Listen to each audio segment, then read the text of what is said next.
করেন ভার্সেস আমার মা যা করে। ও টুনির মা তোমার টুনির কথা শোনে না, যাত্রার লোকে গেটিং মারে আমায় চেনে না। বেবি কি হয়েছে তোমার, তুমি কাঁদছো কেন? মা আজকে স্কুলে স্যার আমাকে বকেছে। কিন্তু কেন? স্যার পড়াচ্ছিল আর আমি একটু গল্প করছিলাম, সেই জন্য স্যার আমাকে বকেছে, বলেছে তুমি পচা মেয়ে। একটু গল্প করছিলে তো কি হয়েছে, তা বলে তোমাকে বকবে? এত বড় সাহস! হ্যাঁ, আমি আজ পর্যন্ত আমার বেবিকে কখনো একটা কিচ্ছু বলিনি, ওই স্যার কিনা তোমাকে বকেছে। দাঁড়াও, কালই আমি যাব প্রিন্সিপালের কাছে, গিয়ে ওই স্যারের নামে এমন নালিশ করবো, ওই স্যারকে তো স্কুল থেকে রাস্টিকেট করে তারপরে আমি ছাড়বো, তুমি দেখো। হ্যাঁ একদম, ওই স্যারকে খুব করে পানিশ করবে মা, খুব করে।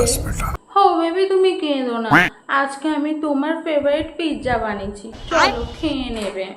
ঠিক আছে চলো। আর আমার মা যা করে। মাস্টার মশাই কি হয়েছে, আপনি আমাকে ডেকেছেন কেন আজকে?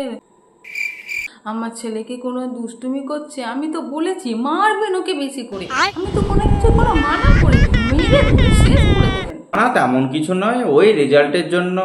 কি রেজাল্টে কি হয়েছে? ওকে ফেল করেছে? তোকে বলেছিল ভালো করে পড়াশোনা করতে, কোনো একটা কথা শুনে সারাদিন শুধু খেলবে ঘুরবে। আরে থামুন থামুন থামুন, তেমন কিছু না। ও পড়াশোনাতে এমনিই ভালো, ইংলিশে একটু কম নাম্বার পেয়েছে তো ওই জন্যই আপনাকে ডেকে পাঠিয়েছি, যাতে আপনি একটু লক্ষ্য রাখেন। কি কম নাম্বার পেয়েছে? কিন্তু আমি তো মুখ্য সূক্ষ্ম মানুষ, পড়াশোনা তো শিখিনি, আর আমি ওইসব ইংরেজি জানি না অত। আপনারাই একটু দেখবেন, দরকার হলে মারবেন ধরবেন, আমি তো আর বারণ করিনি, মেরে ধরে ওকে শেখাবেন। আচ্ছা কোনো সমস্যা নেই, আমরা তো আছি, দেখব। ঠিক আছে মাস্টার মশাই, আজকে তাহলে আসছি। হ্যাঁ তুই চল আজকে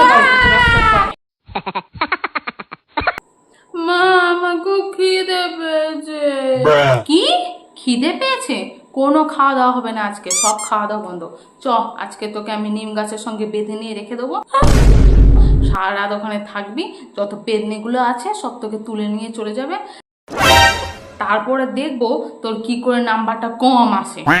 না না না, আমি যাবো না, আমি আর কখনো করবো না। যাবি না মানে তোকে যেতে হবে, চ। না